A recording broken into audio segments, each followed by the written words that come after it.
point of me saying this is the pain that you're feeling is you coming back to your humanity in a way that most of the world is afraid to do. And you're not actually damaged goods by being in grief or feeling the pain of grief. You are more awake to the reality of life, that life is not comfortable all the time. The life does include death. Hello, and welcome to Grief, Gratitude, and the Gray in Between podcast. This podcast is about exploring the grief that occurs at different times in our lives in which we have had major changes and transitions that literally shake us to the core and make us experience grief. I created this podcast for people to feel a little less hopeless and alone in their own grief process as they hear the stories of others who have had similar journeys. I'm Kendra Rinaldi, your host. Now, let's dive right into today's episode. I have been asked by many people what I use to record my podcast. I have been using Zencaster since I launched my podcast in March 2020, and it has made it so simple for me to be able to interview my guests remotely as well as do some of my solo episodes. If you have thought about podcasting before and realize that you need a lot of different tools and services, those days are over. With Zencaster's all in one podcasting platform, you can create your podcast all in one place and distribute to Spotify, Apple, and any other major destination. Go to zencaster.com/pricing and use my code GGG podcast, and you'll get 30% off your first month of Zencaster's paid plan. That is Zencaster, ZENCASTR.com/pricing. And again, the code is GGG podcast. Can't wait for you to get started and be able to tune into your next podcast.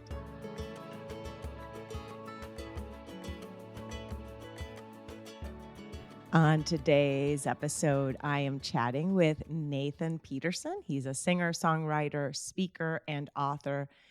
And today we will be talking about his own grief journey and how that has impacted his writing and songwriting, as well as you do blogs as well, and all Mhm. these different inspirational posts I saw on Instagram. You do little blips here or there that are very inspiring. So welcome, Nathan.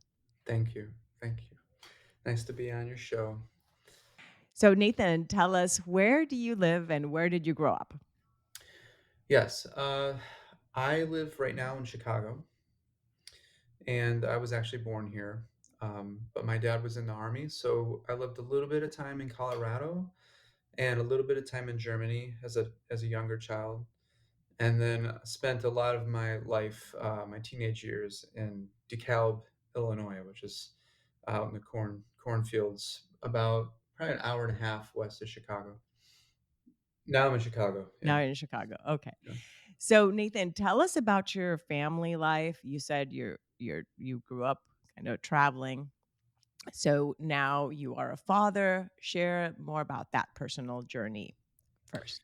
Yeah, my oldest is now 17, and my youngest is 6. So we've got a pretty good range. Two older boys, and then a girl, and then Olivia, I'm sure we'll talk about, and then Benjamin is our youngest. So he's the 6-year-old. So that's the group. That's the group, the big group, but the great, Big. great group. Yeah.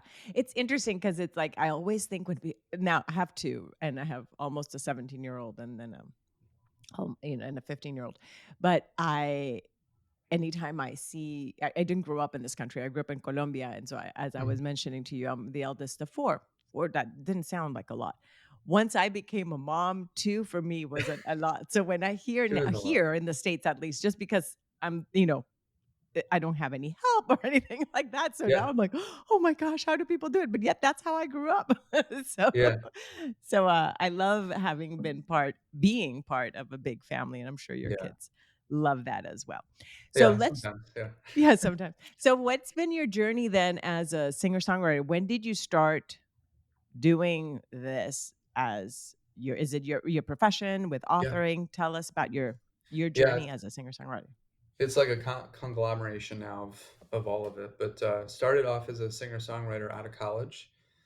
I did that for so it's been a little over 25 years, and I did that for the first 15 before Olivia came. So we were playing conferences in the Midwest a lot and, wrote, 4 albums with the band that I was with. The band was called Hello Industry. My wife now, we met, playing music together, which became the band. And then my good friend James plays bass, and he did a lot of the arranging work for me. He's here in Chicago. But yeah, we worked together for 15 years, and then when Olivia came onto the scene, we were right in the middle of a transition actually to move back to Chicago. We had lived in Central Illinois for a while, and then everything got put on hold, including the band. So at that point, I became a solo artist by necessity, and played a lot of house concerts because I couldn't leave town uh, during her life. And I'm still a solo artist now. But I feel that is probably changing soon, probably before my next album.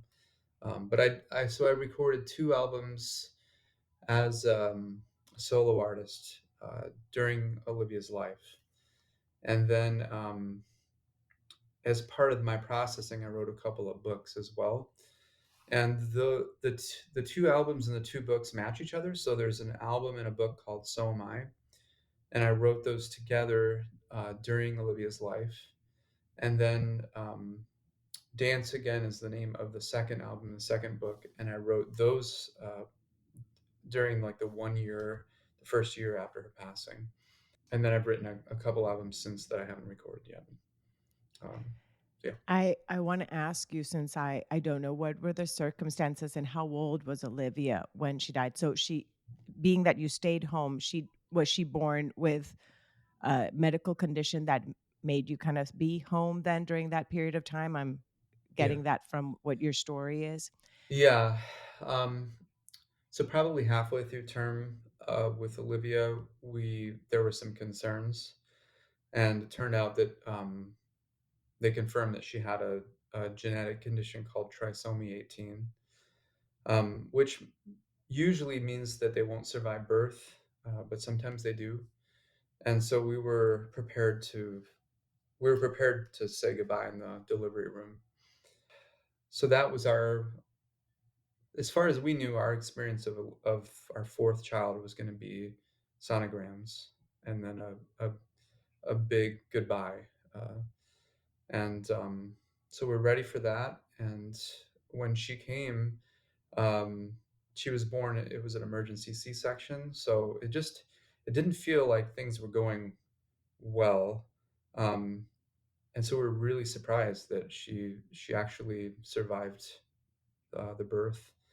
And we're surprised again when we were sent to uh, like a normal hospital room, and she went with us.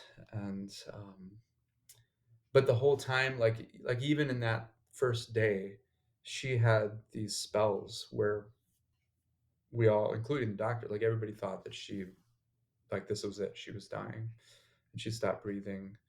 And and then we were like saying goodbye, and then she all this color would come back to her face, and she'd let out a scream, and she was like back. And uh, that was really terrifying, really emotionally taxing, and it happened like multiple times a day for um, it, at least the first few months. It was like multiple times a day. Um, so anyway, yeah, she came back to the visiting room, or I don't know what you call it, recovery room. And then we stay there for the 3 days that you usually do with your kids. And then um, they sent us home, and we're like, we don't have we don't have a You're bassinet like, set." I Like, was yeah, yeah, you hadn't even, like, mentally prepared for no, that. You had already mentally prepared yourselves to grieve her death, yeah, yet and you hadn't physically prepared then yeah, either. yeah, Oh my goodness. yeah. So we weren't set up at home, and we weren't set up like you said emotionally. Like, we're like, oh, there's another moment. Oh, here gets another moment. Like everything felt like a bonus, um, which on one hand was wonderful, but on the other hand was like when your expectations are not met, even if they're expectations for bad things, there's a pain that comes along with that. So just this kind of pain of uncertainty. And so there's a lot of just like disorientation. Like what's going on? And then this whole time is really a big lesson for life was so we're facing the discomfort of being disoriented, of not knowing what's going to happen next, of not knowing what's happening now. We're also facing the opportunity to be with Olivia for another moment. And really quickly, it became very apparent that these two were incompatible. So either we had to like be on this ride in order to be with her and to not miss these moments and have no idea like jumping out of an airplane with no parachute like we have no clue, or we could kind of do what I'm used to, which is like try to figure things out, try to predict what's going to happen, maybe evaluate, um, just try to get a handle on things. And it was so clear that if I wanted to get a handle on things, I was going to miss her life. So we just it was that fork in the road was there like every moment, and she just kept calling us back. Like I don't well, I have. I mean, the choice is obvious, right? Like I don't want to miss my daughter's life. Yeah. That just is just so moving and it puts life in perspective because the reality is that every moment of our own lives is that way, Yes. yet we just don't know it. But Yeah. here you knew for a fact that Yeah. it was not going to be a long period of time that she was going to be with you guys. So, really submerging yourselves in her life was what your focus was and not missing anything. So Yeah. putting a stop then into certain things of your personal life, professional life in order to focus then more on your family life and Yeah. being there as a family and not missing anything. Now, you used the word, I loved what you said about expectations that even though sometimes we have that expectation kind of let down hangover, hangover kind of thing that when you have an expectation, then that doesn't happen, even if it's a good thing that does, Yeah. how that ends up still affecting us and we can still grieve that, Yeah. Yeah. the idea that that didn't happen. Thank you because I've that's something that I totally can relate to. I'm glad you pointed that out. Now, how did the aspect then of the children, how did you as parents, because what ages were your oldest three at that point? Mm. Do you 17 miles. So yeah, our oldest would have been 7 or 8, I think, seven? So around somewhere. seven. Yeah. Uh-huh. Yeah. And then the youngest? And the youngest, well, the youngest wasn't born yet. Yeah. So Olivia No, was. no, the youngest before Olivia. Yeah. So Yeah. number three. Number 3, she was, oh man, so she's 10 now, she would have been, 3. So even just what you're doing right now is so key to, and this is something that I think every person that's lived a grief experience of this type of the loss of somebody, of how there's a before Olivia, after Olivia, and how your timeline is all Yeah, around this episode. So yeah, you know exactly what age she'd be and how your timing yeah, the ages of the others based on that is something that so many of us do. uh, Like, oh, I know the age of my dog because I know exactly how yeah, many years ago my mom died. Like yeah, things like that. Like yeah, it's interesting how we do that. So, Mhm. how did you then, as parents, and what is your wife's name, if you don't mind? Heather. Heather and you help your kids navigate this experience because here they were, they knew probably had also prepared them that Yes. Olivia was not probably going to come home after having been born. So Mhm. then you're not only having to deal with it yourselves of this new reality, but also navigating that with them. Do Yeah. you remember how you guys included them in that process? Yeah, we let them know beforehand. They were so young, so we kept everything very basic. Um, but we prepared them as much as maybe as little as we felt like we had to, just so that we didn't overwhelm them. Um, and I think we tried to keep it. It's hard to remember, but I feel like we tried to keep it fairly light and factual. Like this is what's going to happen, and it's going to be wonderful because we get to know her for this long. Um, but I know that they weren't expecting her to live either, so everything was a surprise to them. I think so. We did a little bit of prep before. My picture was like, I mean, I didn't know what to expect, so I just thought, well, you know, we'll put the we'll put our work, put the band on hold, and I canceled gigs for like 3 months after her birth slash death day, and then I was like booking gigs after that point, and I was just like, well, it'll probably be fine by then. I just didn't know what to expect, and so when she kept living, um, we just went off the grid, and that includes parenting, which was one of the hardest elements of the whole thing. I mean, we definitely prioritized. We were only like we didn't work at all, almost. No, we really didn't work at all for a while. And even when we did, it was a very like just do what we can and then get back. She had to be held skin to skin 24/7 for a lot of that time to regulate her temperature, and she couldn't hold her head up ever. Maybe towards the very end, she started getting a little neck muscle, but she was highly disabled. So it was a full time job taking care of her, let alone any of the exhaustion and the grief that we were dealing with and trauma of seeing her almost go so many times. So our kids, in a lot of ways, just kind of lost their parents for not just her during her life, but also quite a while after passing. And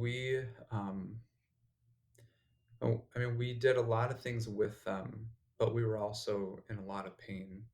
And I know that they could feel that. They could feel that the ground they were standing on was very shaky. And and after her passing, the parenting actually became more frustrating, like more self guilt and shame, because now it felt like we had a little more time. We were able to sleep during Livy's life. We were slept some nights. We would be holding her, and the birds would start chirping, and we'd be like, "Oh my gosh, I never slept this night. I'm gonna die today. Like I cannot do this." It's sleep deprivation is just the worst thing. It's literally torture. Um, so that was going on too. So after she passed away, we were able to sleep, and that was wonderful. Um, but it's almost like now that we could sleep, and maybe I'm skipping ahead too much, but now that we could sleep, we had a lot more energy to really. I'll speak for myself. I had a lot more energy to really criticize myself for how behind it was with finances and work, how behind it was as a parent, um, as a husband, um, and then just like all of this junk that started to come up during that process. So back to your question about the parenting, I think we did the best we could, uh, but really we kind of circled back around. to pick up a lot of broken pieces with our children probably 2 years after she passed away. So for them, this was a 3 year experience of living in very rocky times, to say the least, really losing their parents, then losing their sister, and then losing their parents even more. And it came to the point during that coming around stage where my wife was like, we're going to take them out of school and we're going to homeschool them. And our homeschooling is going to be sitting around the fire having a hot chocolate. and I, I'm really, I'm so thankful for my wife's wisdom. Uh, and I was like, really, we're gonna take him out of school? Like, I'm thankful now. She knew what needed to happen, and motherly instincts, and so that's what they did. The the the curriculum was being kind to each other. So there's a lot of fighting happening between the siblings.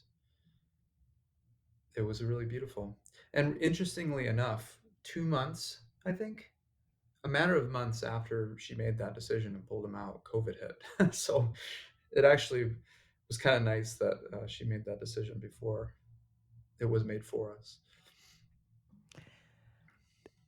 I'm grateful for the mute button. And at this moment, I'm grateful that I have yet to use video as my platform so that people don't have to see me It's cry. not a bad thing.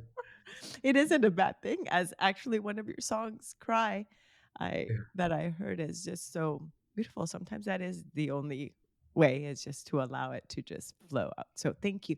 yeah, I I love your candor, the way that you shared of the struggles as parents of you trying to be present for one child, yet at the same time how that affected the dynamics then with you guys with the other kids. yeah, That is so relatable for so many of us. Yet at the same time, it is, you said, we did the best. You guys did the best you could with what you had and with the yeah, yeah, with the situation at hand. Now, what kind of other support system did you have during that time that helped you with the kids, or even helped you emotionally and spiritually, yeah. in this journey of grief?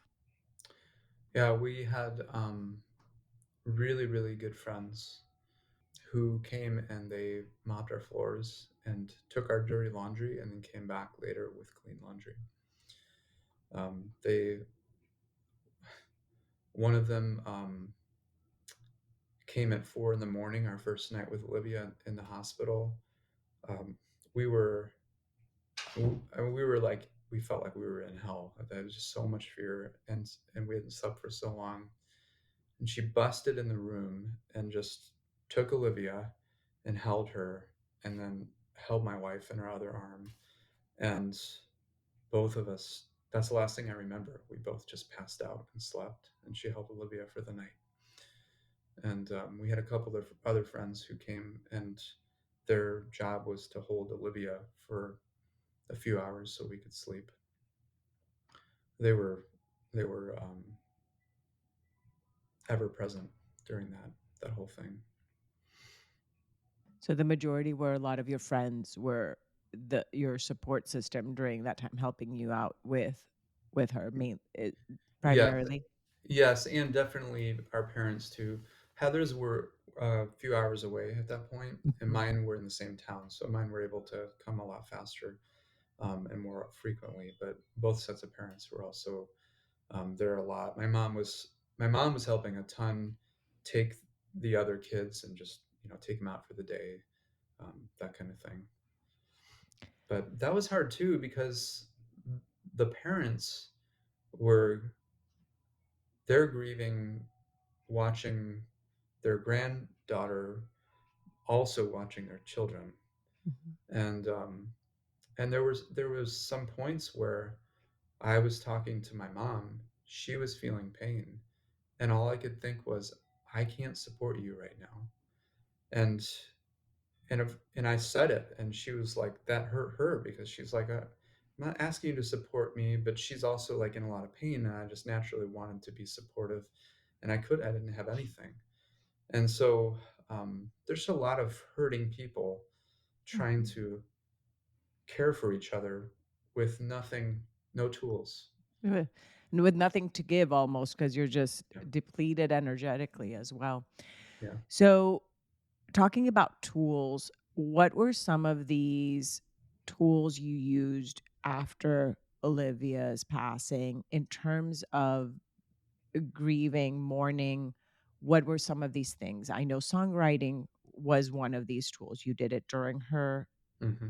you wrote it about your journey then, and you wrote the book, which I wish I would have had more time before you booked it so that I could have read your books. And then you then had then the period afterwards also with songwriting. What other tools did you feel aided you in this have aided you because the journey Yeah. continues, have Yes. aided you in this process? Yeah. Um, yeah. Songwriting definitely one. There was a point where songwriting was too familiar, and I think that's why I wrote books instead. But just writing in general. Um, there was a quality that I found during some of those days that felt impossible, of floating, and I think that that is an option anytime for any person to take on an effort, almost effortless, floating through a day. Um, Probably that can be like a very wonderful way to live through a day. Um, During that time, it became the only way to survive. Was there were lots of days I just remember saying to myself at the beginning of the day, "You're going to have to float through this day. You cannot push through the day. You'll push yourself straight into the ground."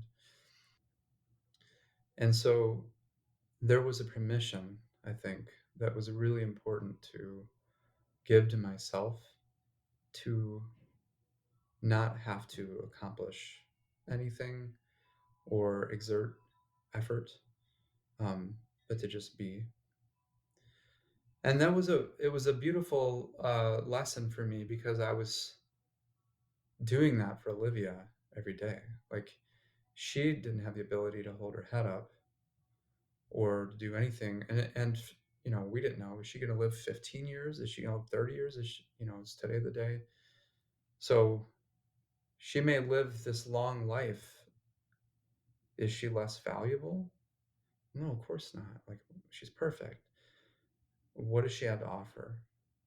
I mean, practically speaking, like nothing. Okay, so she's allowed to float through this day, you're allowed to float through this day. And and furthermore, if you want to get through this day, you will have to float through this day. So it's kind of it was a very forced lesson that I think is probably available to every single human being every day. So that was a big one.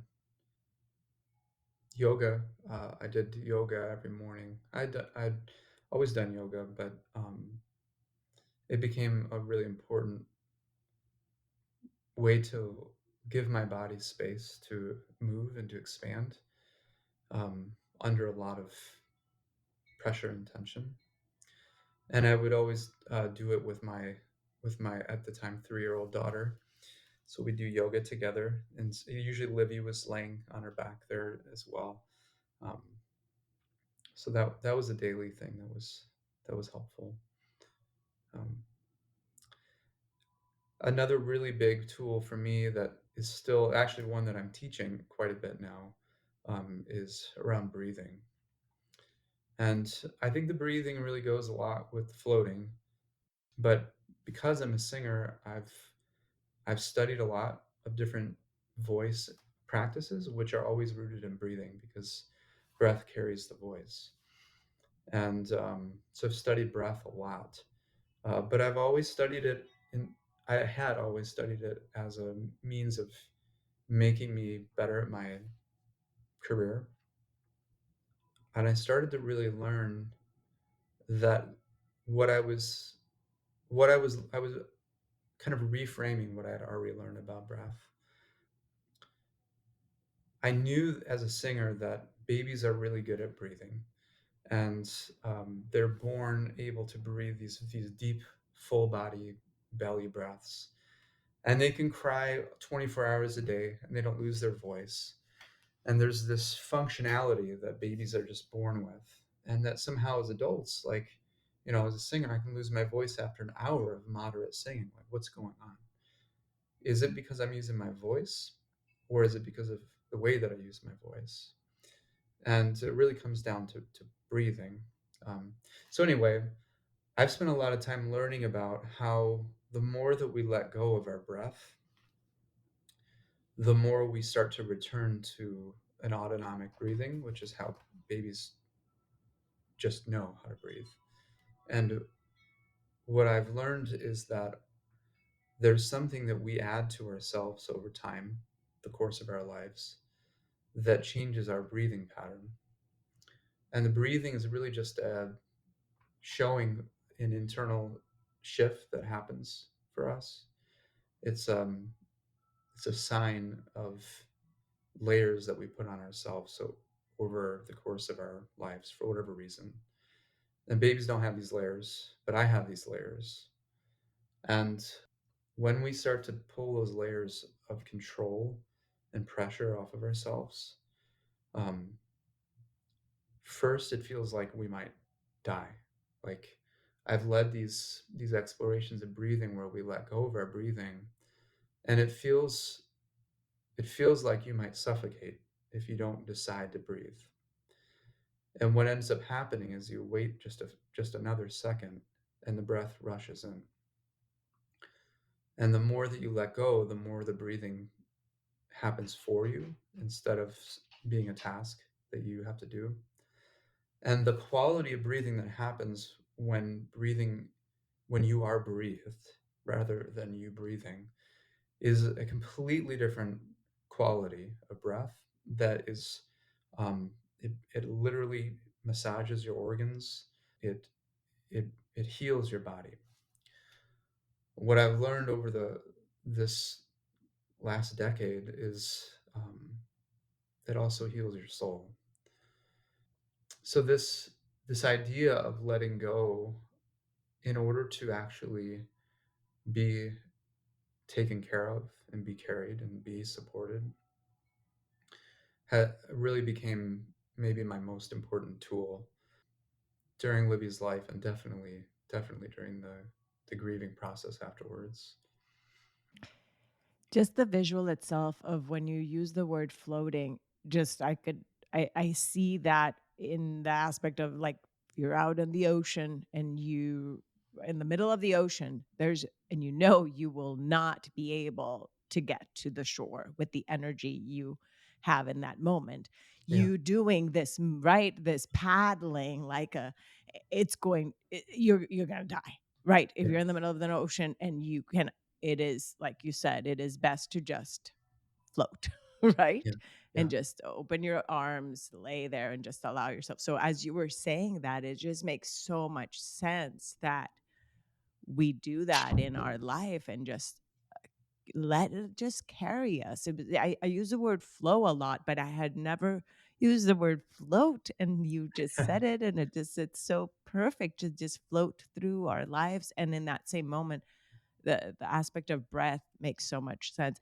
Because yeah, sometimes, like, of course, like, you do like certain, like, one, yeah, 2, 3 for in conscious breathing and then yeah, yeah. out, and certain things that you do either if you want to energize yourselves, Uh-huh. different, pattern of breathing if you want energy or if you want to calm down to go to sleep or if you want, Yeah, yeah, but the fact of not thinking about breath also yeah, being a mechanism yes, is just yeah.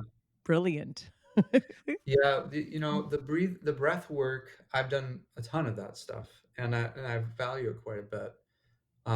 But it's really important for people who care about breath, who might be listening to this, really important to realize that those methods of breathing, that breath work, those are kind of, it's sort of like fake it till you make it type of thing. It's good because it helps you to change.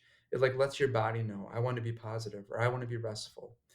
But also, your breathing is the way it is because of what you're telling yourself inside. It's because of an internal state, an internal posture. The breathing's letting you know where you are. So, one thing you can do is to do some breath work to help kind of guide yourself to somewhere that you'd rather be.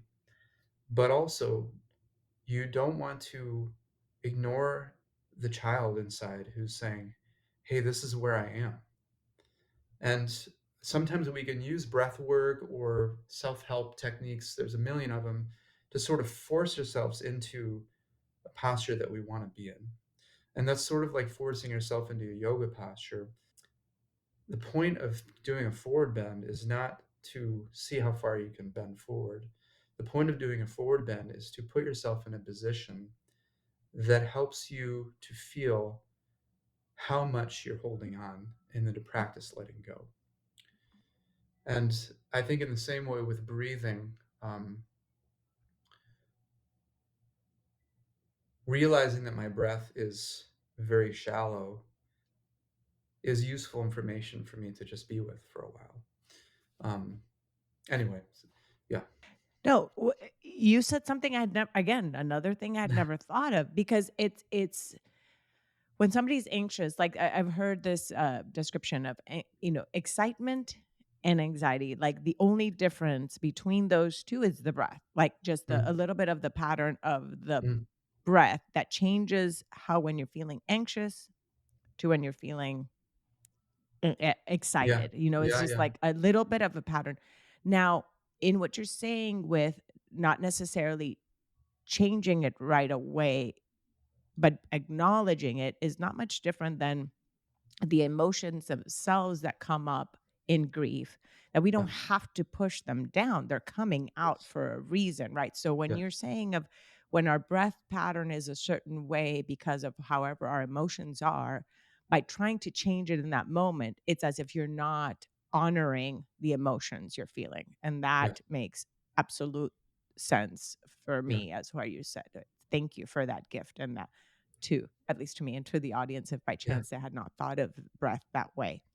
yes, Let's yeah, let's dive into your songwriting process again and tell us a little bit about the journey and storylines of some of these songs.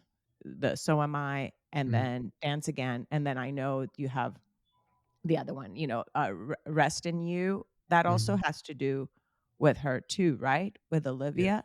Yes. yes, Because yeah, the one line that I, heard is, "When I'm old and when I die, I rest." I couldn't pi was it "I rest in you," or right was it after that? Like, she's kind of yeah, coming there for you or waiting or something to that. yeah. You What was call it me after out. that? Yeah, What is it you again? call me out. "You call me out."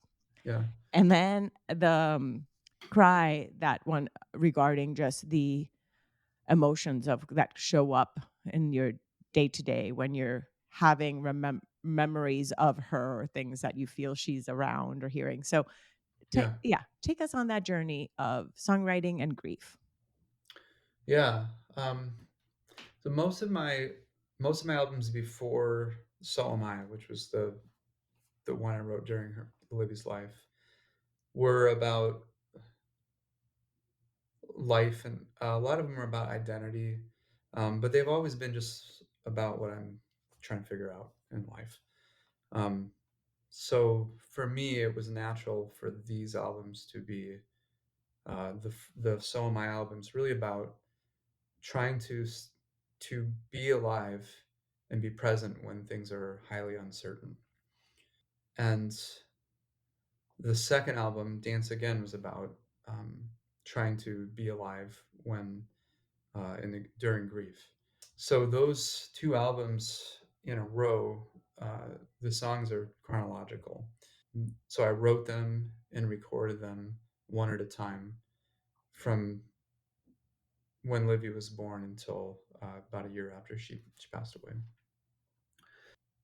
So yeah, the first ones are more, they're more like letting go and accepting what is as it happens. And the second album is like the first song in the album title is Dance Again. Um, that was a song that I wrote right after we found out that we were pregnant again with Benjamin.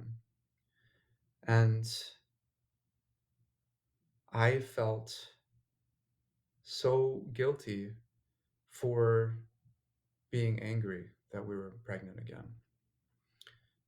It was a surprise to both of us.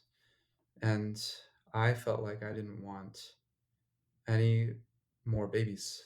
I wanted Olivia, that slot, to stay open forever. And I was afraid that if we had another baby, that the baby would fill the slot and uh, that I'd forget Olivia. Um, and so the song was sort of simultaneously about writing another song as a songwriter. Just this was the first song I wrote after she passed away, and I kind of felt like I don't ever want to write any more music. So I think I'd already started writing it, and then we found out about Benjamin, and I realized like, oh, this song is about I don't want to dance in the middle of a night with a different baby. I don't want anyone to be in that role again. I want that to be only Olivia's. And the song talks about that, but then at the end of the song, you can feel that the music intensifies. It's very subtle, but you can feel it intensify. And you realize the singer is saying, "I don't want to dance again. Tell the music not to play." And at the same time, you can feel the music saying, You're the music is going to play." Like you will, Float, yes, float. that's it. Yeah, Just float with it, dance with it. Ah. yeah, yeah. It's coming. Life won't stop. And I think that's such a hard thing when you're grieving because you feel like your loved one or your lost one or your lost whatever you're grieving is behind you. And I think the lesson there is it's not behind you. Nothing is behind you. Nothing, the past doesn't exist. So, and maybe it's in front of you. Like if you believe your loved one is in heaven and you're going to go to heaven and see them, then maybe there's some sort of forward thing. But even that, the future doesn't exist. It will exist, and then we'll see. But really, my closest connection with Olivia can only possibly be in this very moment, ever. So that song for me is sort of, it's like inviting me to just be here. And then the next song is like the darkest, angriest thing I've ever written in my life.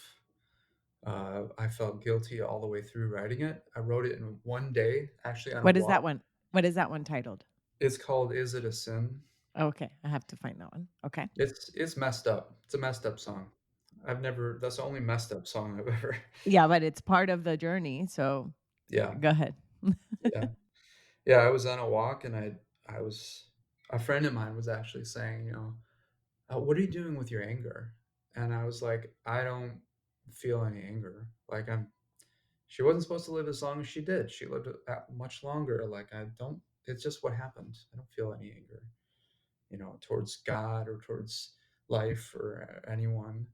Um, and my friend didn't push the subject, but I could tell like he wasn't buying it. And I was like, I don't. And then on this walk, I was like, I don't know. Do I have any anger? And I just had this vivid image. My history is I grew up as a Christian, so that's my faith background, and I just had this picture of like choking Jesus, like And this whole song came out about like this sort of very cynical, like, I don't care if she's in a better place and you're holding her, and like, that's my daughter. Like, and it's a very angry song, but it was good for me to write it. So did you so you wrote that after that walk? After you realizing that you did, or had you already written it and not realized that you were holding anger Yeah, and not knowing that you were by these images that kept on kind of showing up?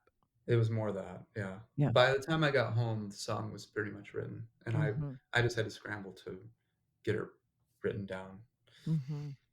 and I recorded it shortly after. Wow. That process of songwriting, and like you just said, like you just had to kind of uh, write it. I heard Elizabeth Gilbert one time as an author. Have you heard of Elizabeth Gilbert, an author? She Mm-mm. in an interview she was saying how when she was little, like she'd be out like in the fields or something playing, and all of a sudden like an idea would come down of something to write, and that she'd run, run, Yeah, run, run home quickly as she could to put pencil on paper to be yeah. able to write it down before it would just fly away. It just So, goes through, yeah. yeah. So Yeah, the when same with me, inspiration yeah. comes, you gotta grab it and put it on paper because it's there, as they say, like in the ether. If you don't do it, somebody else is gonna Yeah, somebody else will grab it. So, yeah, because it does end up showing up a lot of times that we start seeing these themes of either songs or movies or things that are like, "Wait, these all seem yes, related." yeah, In certain and it's I think that there's something in the environment that is there in this yes. that, artists just grasp. Yeah, So, yeah, that's our job, I think, is to be sensitive. We're on the very edge of the skin of the body, and mm, we're sensing what's in the air. you're the little goosebump, the artists We're are the like the little goosebumps. You're the yeah, goosebumps, the little hair that prinkles. Oh, I sense you. we're the little hairs of the body. Yes. I love that. So, Nathan, I wanted to just ask you first, how can people get a hold of your music, if you perform in the area? You said there's a chance of then maybe band back to, Mhm. creating a band. Tell us more of then your journey now as a musician and how people can access your music and your books, please, too. Since Yes, I yeah. didn't get one. I didn't get one. You gotta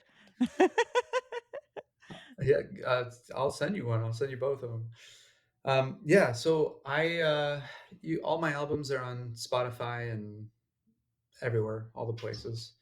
Um, Easiest way is to just go to nathanpeterson.net, and everything's there. The books are both on Amazon. My live career right now is strange. I've found myself doing speaking now at some conferences, and I play music and speak, and I lead the audience through exploring, letting go of their breathing and just trying to sink more into the moment. Um, so at some point, I'll probably do more specific music, but right now it's mostly the speaking for lives. do you speak, or are you guys part of any Trisomy 18 communities in which you also share your journey? I haven't done any work with any trisomy communities. I've done some work with some grief communities. Mhm. I think I'm playing. I think I'm playing as an artist at the Compassionate Friends National Conference this summer. I think that may or may not. Mhm. But I spoke there last year. But no trisomy things Okay. yet. I'd love to. Yeah, no, just wondering because a lot of times when it's certain things like this, you end up kind of bonding with other parents that have experienced similar Yeah. type of losses. A lot of times when you go through grief, you kind of find community in yeah. And so I just thought if that had been the case. Mhm. Now, Nathan, before we wrap up, is there something I have not asked you that you'd like to make sure that you share with the audience? Hmm. Yeah, something just came to mind just now. Um, So I'm assuming that a lot of people listening are have some sort of experience with grief, um, grief or gratitude, and the gray. I love your title so much. That's so great. The gray in between, which probably is life.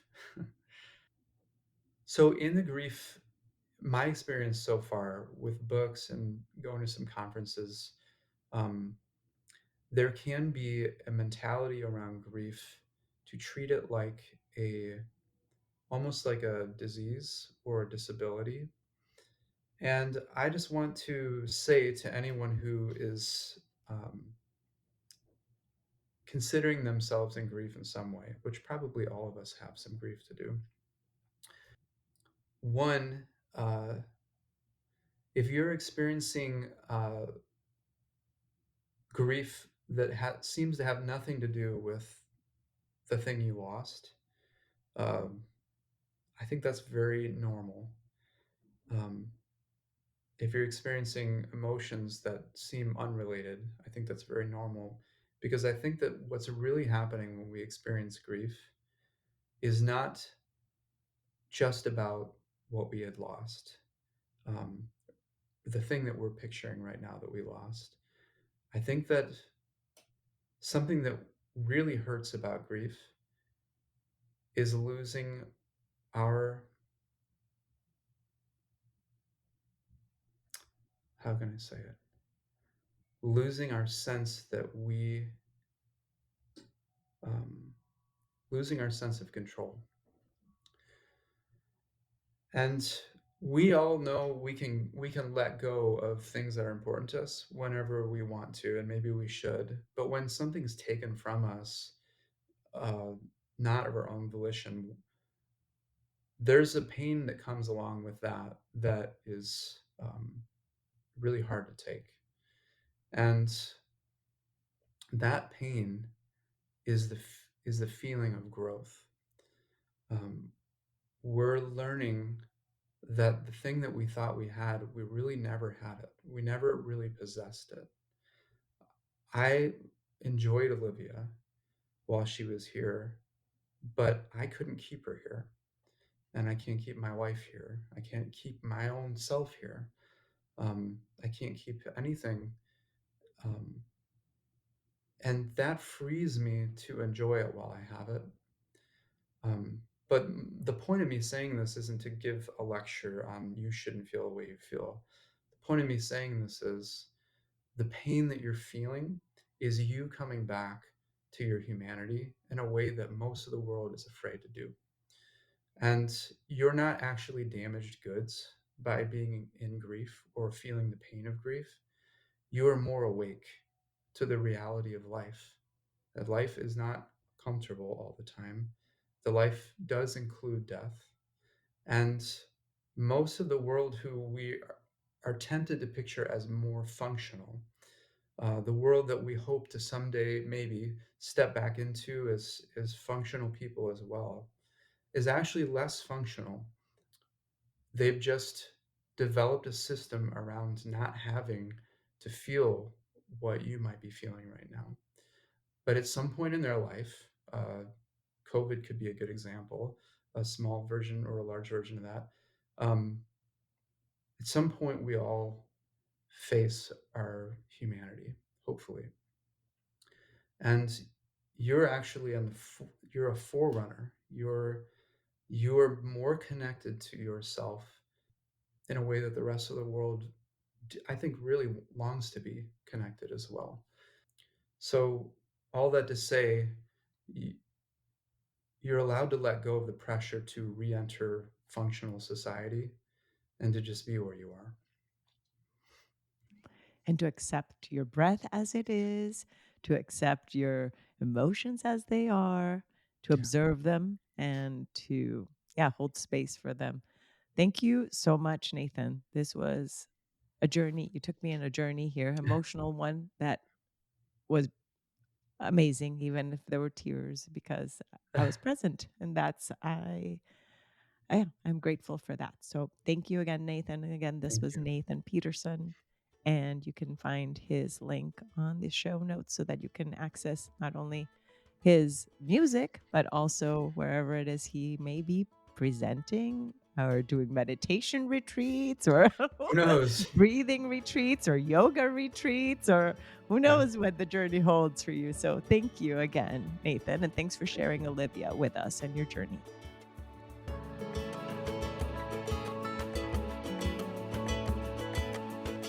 Thank you again so much for choosing to listen today.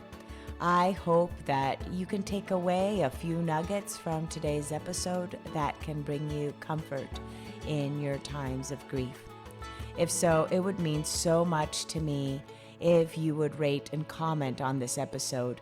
And if you feel inspired in some way to share it with someone who may need to hear this, please do so.